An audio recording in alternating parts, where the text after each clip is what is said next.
মানুষ যদি আপনাকে গুরুত্ব না দেয়, মানুষ যদি আপনাকে অবহেলা করে, মানুষ যদি আপনাকে ভ্যালিউ দিতে না চায়, যত্ন করতে না চায়, মূল্যায়ন করতে না চায়, সেক্ষেত্রে আপনি কি করতে পারেন?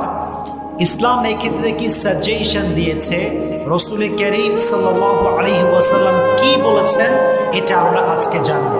ইসলাম বলে যে তোমার সঙ্গে সম্পর্ক ভেঙে দেয় তার সঙ্গে তুমি সম্পর্ক জোড়া লাগাও, যে তোমার হক নষ্ট করে তার হক তুমি আদায় করে দাও, আর যে তোমার সঙ্গে জুলুম করে, অত্যাচার করে, কষ্ট দেয় তাকে তুমি আল্লাহর জন্য মাফ করে দাও। সুবহানাল্লাহ পড়ে।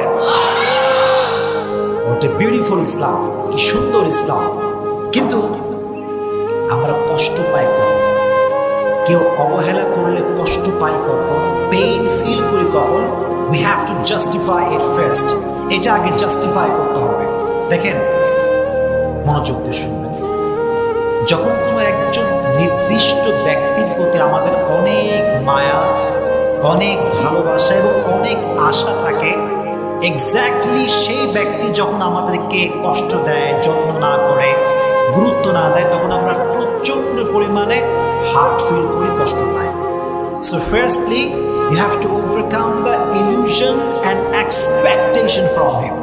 যাকে আপনি খুব বেশি মায়া করেন, যাকে আপনি খুব বেশি ভালোবাসেন, তার প্রতি আপনার প্রচন্ড পরিমাণে আশা কাজ করে যে সে আমাকে রিপ্লাই করবে, ভালোবাসবে, যত্ন নেবে। এই ভালোবাসা, এই মায়া এবং আশা তার থেকে কাটাতে হবে। রাজি আছেন ইনশাআল্লাহ?